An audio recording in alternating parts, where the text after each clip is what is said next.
In the heart of downtown Chicago's most exclusive hotel district, a tired-looking traveler in wrinkled clothes was moments away from facing the ultimate test of human decency. What started as a simple request for a hotel room quickly turned into a masterclass in corporate cruelty when the luxury staff at the Grand Meridian made their move to dismiss and humiliate him. But Elliot Grant wasn't just another budget traveler trying to score an upgrade. For 25 years, he operated as the founder and billionaire owner of the entire Grant hospitality empire, responsible for building a multi-billion-dollar hotel chain from absolutely nothing. When Vanessa Rhodes and her entitled staff attempted to brush him off like common riffraff, they didn't realize they were triggering a reaction from someone trained to spot authentic character from a mile away. Grant launched a 3-day undercover investigation that unleashed consequences far beyond what his own employees expected, documenting every act of kindness and cruelty with the precision of someone who understood that true leadership isn't about power, but about how you treat people when you think nobody important is watching. What began as a single night's stay transformed into a complete corporate reckoning that would expose the soul of an entire organization.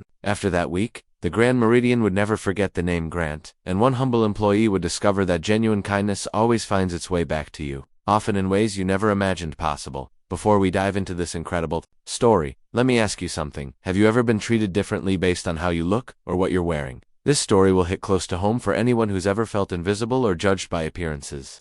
If you believe kindness should never depend on someone's status, smash that like button and subscribe, because what you're about to witness will restore your faith in humanity.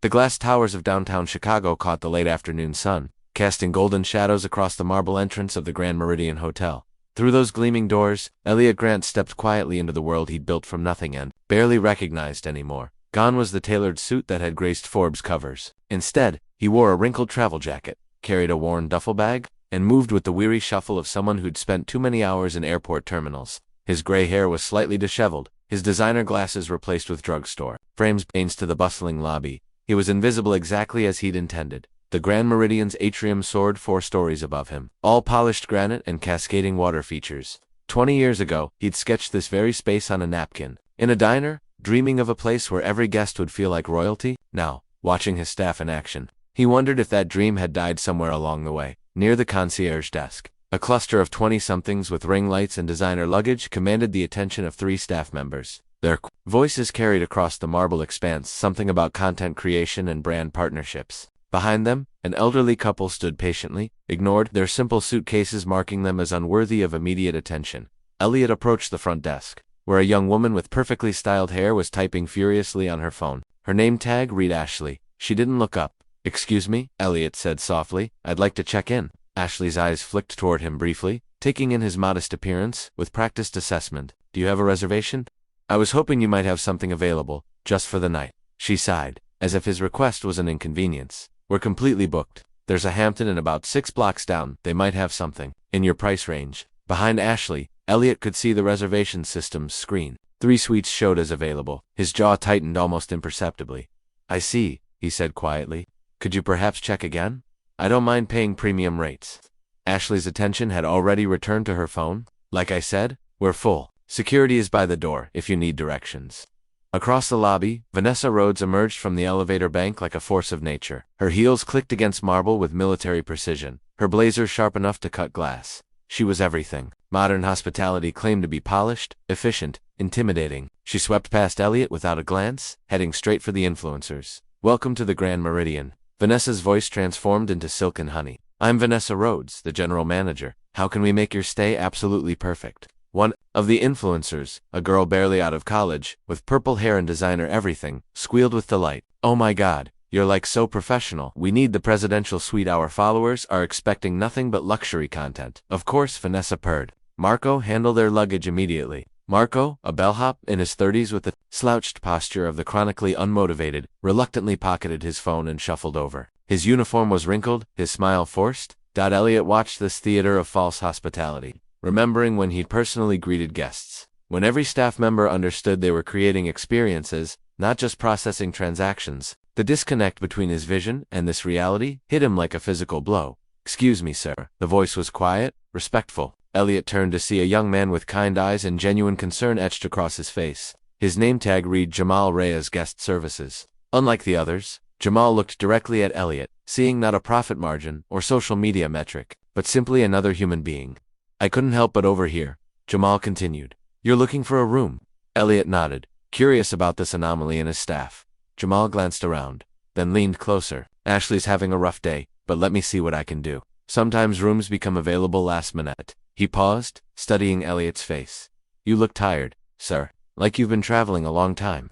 There was something in Jamal's voice, not pity, but empathy. The same tone Elliot remembered from the foster care workers who'd actually cared, the ones who'd helped shape the man he'd become. I have been, Elliot said simply. Let me make some calls, Jamal offered. There's a quiet corner by the window, where you can wait. Can I bring you some water while you're here? For the first time in hours, Elliot smiled genuinely. That would be very kind. As Jamal guided him to a leather armchair overlooking the street, Elliot felt something he hadn't expected. Hope. In this one employee, he glimpsed the values he'd built his empire upon.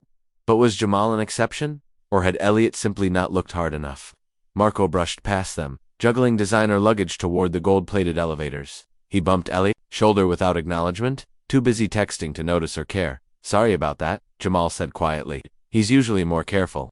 Elliot settled into the chair, his worn duffel bag at his feet, and watched Jamal disappear into the maze of the hotel's operations. Through the floor-to-ceiling windows, Chicago's evening rush began its familiar dance. Inside the Grand Meridian, another kind of rush continued, the relentless pursuit of profit over people, image over integrity. But Jamal had seen him, had offered kindness without expectation of reward. In that simple gesture, Elliot found his answer to a question he hadn't realized he was asking. Was there still soul left in what he'd built? He pulled out a small notebook from his jacket pocket, the same brand he'd carried as a struggling entrepreneur, and began to write. Not about profits or protocols, but about people. About the difference between what his hotel claimed to be and what it was becoming. As the lobby's golden hour light faded into evening, Elliot Grant made a decision. He would stay longer than one night. He would watch, learn, and remember what it felt like to be powerless in a place designed to make him feel powerful. The real test was just beginning. Rain streaked the windows of the Grand Meridian as Elliot completed his check-in process. Using an identity he'd created years ago for exactly this purpose, David Miller, regional sales manager from Milwaukee, Jamal had indeed found him a room. Not through magic, but through genuine care and persistence. The contrast between Jamal's efforts and Ashley's dismissal had been so stark that Elliot felt compelled to tip the young man $20, which Jamal had initially tried to refuse. Really, sir, I was just doing my job, Jamal had insisted, but the gratitude in his eyes told a different story. When was the last time someone had simply thanked him for basic human decency? Now, as Elliot rode the elevator to his modest room, on the 7th floor far from the penthouse suites he was accustomed to, he reflected on the irony. The founder of a billion-dollar hospitality empire was grateful for a standard room with a partial city view, obtained through the kindness of an employee who probably earned in a year what Elliot spent on wine. The room was clean, functional, unremarkable, exactly what millions of travelers experienced every night. Elliot sat on the edge of the bed and opened his notebook again, writing by the amber glow of the desk lamp. Day 1 observations. Staff divided into two categories: who see guests as people, and those who see them as revenue streams. Jamal Reyes represents everything we should be. Ashley represents everything we've become. Vanessa Rhodes orchestrates a performance, not hospitality. Question: is Jamal exceptional, or have I been blind to others like him? The next morning, Elliot began his invisible research in earnest. He dressed even more plainly: khakis, a polo shirt that had seen better days, and scuffed sneakers. He carried a camera like any tourist might, though his real documentation was mental, emotional. In the breakfast restaurant, he watched Marco deliver cold coffee to an elderly man without apology, his attention fixed on his phone screen. When the man politely asked for a fresh cup, Marco sighed audibly and muttered something about high-maintenance guests. But 3 tables away, Elliot observed a different scene. A young mother was struggling with twin toddlers and a collapsed stroller. Before she could even ask for help, Jamal appeared, not officially assigned to the restaurant, but clearly making rounds. He quickly reassembled the stroller, entertaining the children with gentle humor, while their mother caught her breath. "Thank you so much," she said. "You're a lifesaver." "My pleasure, ma'am. Kids that age are a handful, but they're pretty amazing too." Jamal didn't linger for praise or tips. He simply moved on to check if anyone else needed assistance. His presence, a quiet constant of care, in a room focused primarily on efficiency. Elliot followed this routine for hours, becoming a ghost in his own hotel. In the business center, he heard Vanessa on a conference call with corporate headquarters, his own people, though she didn't know he was listening. "Yes, I understand the guest satisfaction scores are down, but look at our revenue numbers," Vanessa was saying, her voice sharp with irritation. "We're maximizing every opportunity. These guests want luxury, not handholding. We give them marble and thread counts and premium pricing. The rest is just sentiment." She paused, listening to whoever was on the other end. "Of course we maintain standards. she continued. But let's be honest, most guests don't notice the difference between good service and great service. They notice amenities they can photograph for social media. They notice brand names they can mention to friends. Actual hospitality, that's a luxury we can't afford to give away for free. Elliot's hand tightened around his notebook. These weren't just words, they represented a philosophy that had infected his creation like a virus. Somewhere along the way, hospitality had become performance, and performance had become profit theater. He spent the afternoon in the hotel's common areas, observing interactions between staff members when they thought no guests were watching. In a supply closet, he overheard Marco complaining to another bellhop about dealing with cheapskates who don't tip, and old people who take forever to figure out their credit cards. But in the same hallway, he watched Jamal help a housekeeping supervisor carry heavy linens to the service elevator, asking about her day. Remembering that her daughter was starting college soon, the supervisor's face lit up as she talked about her pride and worries. And Jamal listened with the attention most people reserved for much more important conversations. That evening, as the dinner rush began, Elliot positioned himself in the lobby with a newspaper, invisible in plain sight. That's when he witnessed the moment that would define everything that followed. An elderly woman, perhaps 75, had been waiting for a taxi that never arrived. She sat alone on one of the lobby couches, occasionally checking her watch, growing visibly more anxious as the minutes passed. Her simple dress and modest handbag marked her as someone unlikely to generate significant revenue. Vanessa strode past her multiple times, each time glancing at the woman with mild annoyance, as if her presence somehow diminished the lobby's aesthetic. Other staff members, Ashley, Marco, even security, noticed her distress but found reasons to avoid engagement. Not Jamal. He approached the woman with the same quiet respect he'd shown everyone else, kneeling slightly so their conversation could be private. "Excuse me, ma'am, but you seem worried. Is there anything I can help you with?" The woman's relief was immediate and profound. "Oh, thank you for asking. I've been waiting for a taxi for over an hour. I have dinner plans with my granddaughter, and I'm afraid I'm going to be late." "Let me take care of that," Jamal said gently. "Sometimes the regular taxi services get backed up. There's a car service we work with that's very reliable." What happened next was pure Jamal. Instead of simply making a phone call, he sat with the woman while they waited, asking about her granddaughter, listening to stories about family and life in Chicago. When the car arrived, he walked her outside, made sure she was comfortable, and even gave her his business card just in case you need anything else during your visit. Elliot watched this entire interaction, feeling emotions he hadn't experienced in years. Here was everything he dreamed of when he'd imagined the Grand Meridian, not the marble and gold, but the human connections, the understanding that hospitality wasn't a transaction but a trust.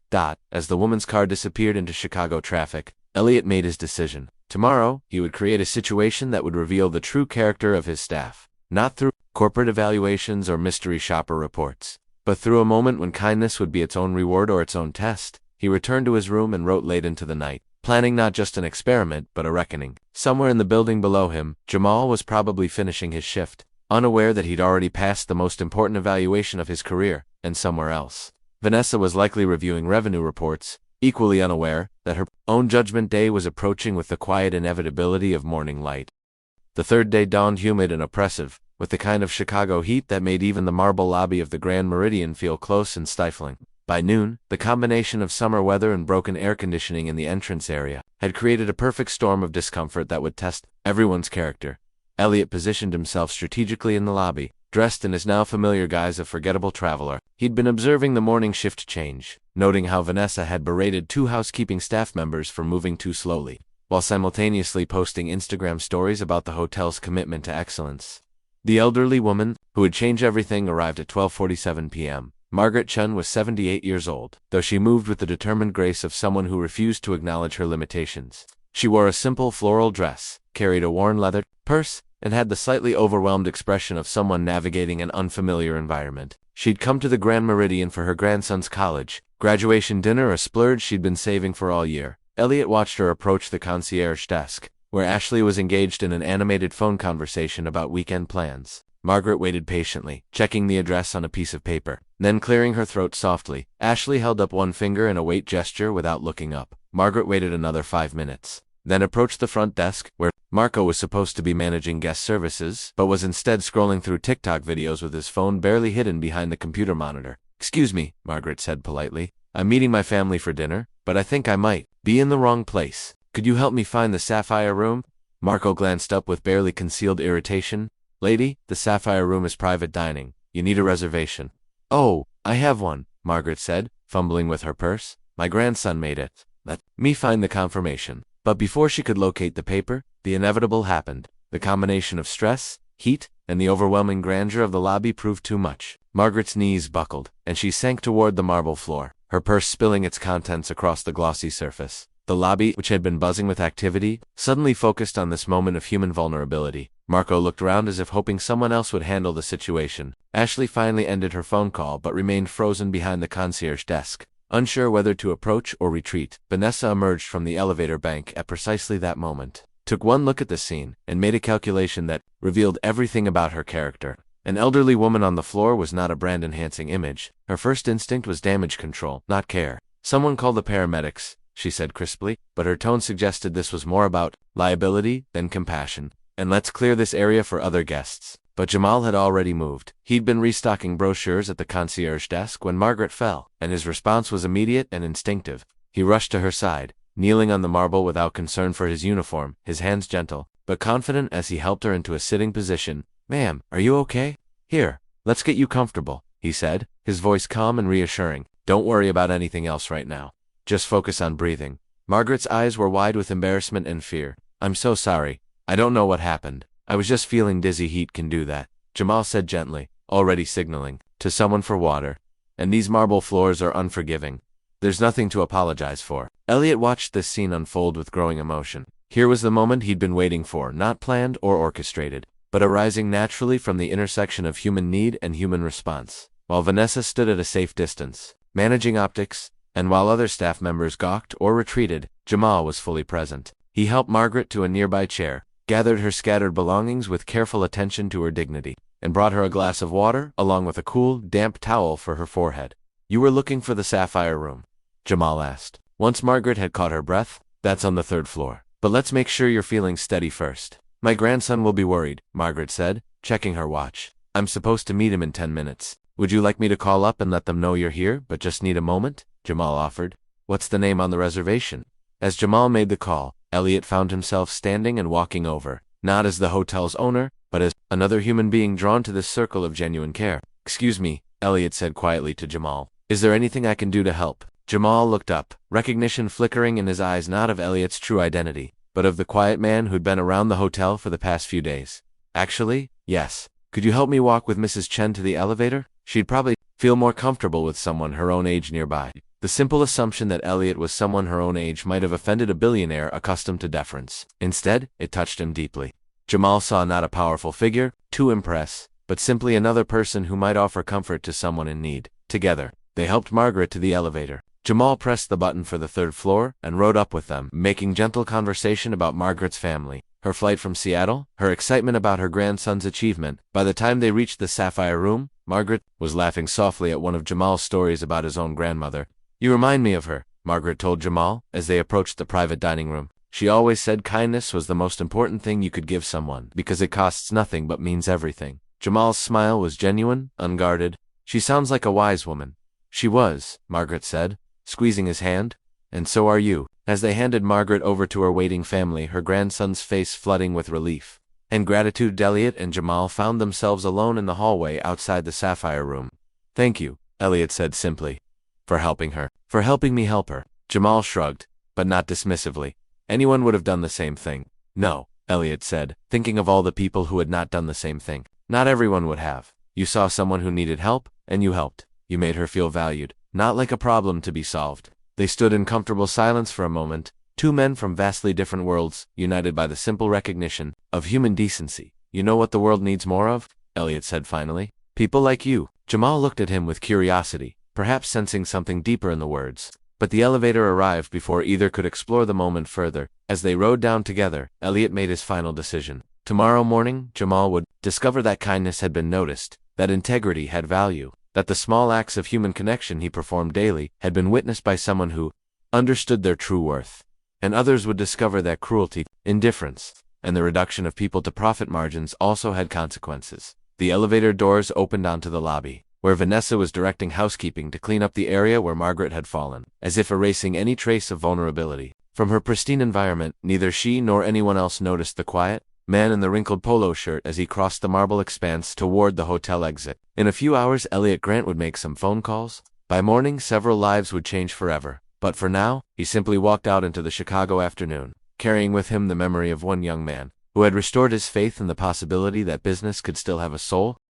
The morning sun cast long shadows across Michigan Avenue as Elliot Grant sat in a coffee shop across from his hotel, watching the Grand Meridian come alive for another day. In his hands, he held not his usual smartphone with direct lines to corporate headquarters, but a simple prepaid phone he'd purchased for this moment. The first call was to his chief operating officer, Patricia Williams, one of the few executives who'd worked with him since the company's early days and who understood the values that had built their empire. "Patricia, it's Elliot. I need you to do something for me, and I need it done quietly." "Of course. What do you need?" "I want you to prepare a termination package for Vanessa Rhodes at the Chicago Grand Meridian.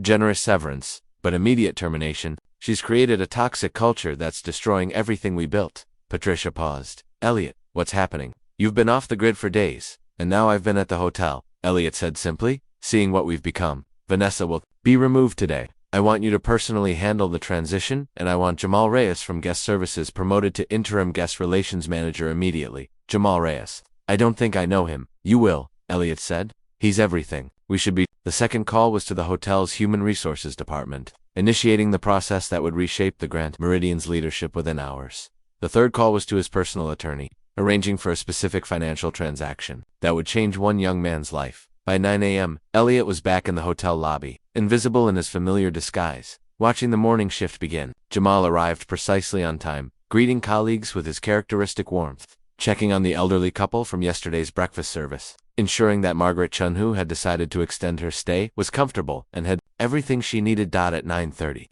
Jamal was called to the manager's office.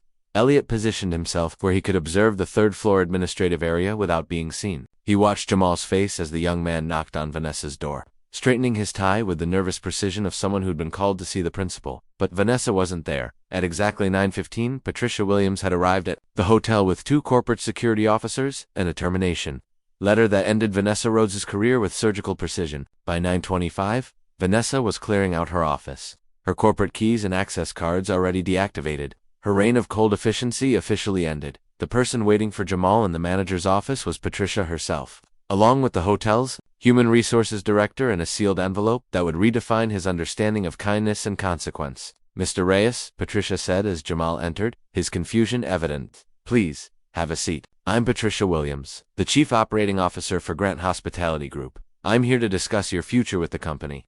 Jamal sat carefully, his mind undoubtedly racing through possibilities, most of them probably negative. In his experience, being called to corporate meetings rarely meant good news for someone at his level. "Am I in trouble?" he asked quietly. Patricia smiled, the first genuine smile that office had seen in months. "Quite the opposite. We've received some very specific feedback about your work here, and we'd like to offer you a promotion to interim guest relations manager, effective immediately." The confusion on Jamal's face deepened. "I don't understand. I'm just guest services. I help people find taxis and carry luggage." "You help people," Patricia corrected. "That's exactly what we need in management. But there's something else." She handed him the sealed envelope. "This comes with a personal note from someone who is very impressed with your work." Jamal opened the envelope with careful fingers, unfolding the handwritten letter inside. His eyes widened as he read, "Dear Jamal, in the past 3 days, I've watched you work. I've seen you treat every guest regardless of their appearance, their status, or their ability to generate revenue with the same dignity and care. I've watched you help an elderly woman when others walked away. I've seen you listen to a housekeeping supervisor talk about her daughter, and carry heavy linens because you noticed she needed help. You probably don't remember the tired traveler. You helped check in on Tuesday night, the one who looked like he'd been traveling too long and needed a moment of kindness. That was me. My name is Elliot Grant. I founded this hotel chain 25 years ago because I believed hospitality should be about human connection, not just luxury amenities. Watching you work has reminded me that vision isn't dead, it just needs the right people to carry it forward. The enclosed check is a personal thank you for showing me that the values I built this company on still exist in extraordinary people like you. Use it for your dream of opening your own guest house or for whatever future you're building. You've earned it not through calculation or performance, but through simple, consistent decency. The world needs more people like you. I hope you'll help me ensure this hotel becomes worthy of employees like you, with deep gratitude and respect. Elliot Grant, founder, Grant Hospitality Group *. Jamal's hands shook as he unfolded the check. $10,000, a sum that represented months of his current salary, years of saving, or the seed money for dreams he'd barely dared to articulate. From his position in the hallway, Elliot watched through the office window as Jamal processed this moment. The young man's face cycled through disbelief, gratitude, and something deeper, the recognition that kindness had been witnessed. That integrity had value in a world that often seemed to reward its opposite. But Elliot wasn't finished. At 10:15, Marco was called to the same office. This conversation was shorter, more difficult, but ultimately necessary. His pattern of indifference, his dismissive treatment of guests who didn't fit his personal definition of worthy, his fundamental misunderstanding of what hospitality meant, of it had been documented, witnessed, and found wanting. By 10:30, Marco was cleaning out his locker, his employment terminated not for any single dramatic failure, but for the accumulated weight of small cruelties and daily indifference. Ashley received a formal warning and mandatory retraining. Her dismissive treatment of guests documented but deemed correctable with proper guidance and clear expectations. 11 a.m., Elliot Grant walked out of the Grand Meridian Hotel for the final time in his disguise as David Miller, unremarkable traveler. He carried no luggage, made no grand announcements, drew no attention to his departure. But as he reached the sidewalk, he turned back for one last look at the building that bore his vision and his name. Through the floor-to-ceiling windows, he could see Jamal now wearing a temporary manager's badge, helping an elderly gentleman navigate the check-in process with the same patient care he'd shown everyone else. The circle was complete. 6 months later, the Grand Meridian Chicago would have the highest guest satisfaction scores in the Grand Hospitality Group. Jamal Reyes would be promoted to full general manager, becoming the youngest person ever to hold that position in the company's history. Under his leadership, staff turnover would drop by 60%, and the hotel would become a training ground for the kind of hospitality that prioritized human connection over revenue metrics. But all of that was still in the future. For now, Elliot Grant simply walked away into the Chicago morning, disappearing into the city where he'd once been a struggling dreamer with nothing but ambition and a belief that business could be a force for good in the world. Behind him, in the marble and gold lobby of the Grand Meridian, a young man named Jamal was learning that kindness, true, consistent, everyday kindness was not just its own reward. Sometimes, it was also its own revolution. Leadership isn't about titles. It's about impact. Respect is earned, not demanded. Be the one who sees others. If that hit home, tap like, smash that subscribe, and come back for more stories that remind us what real leadership looks like when no one's watching. See you in the next story.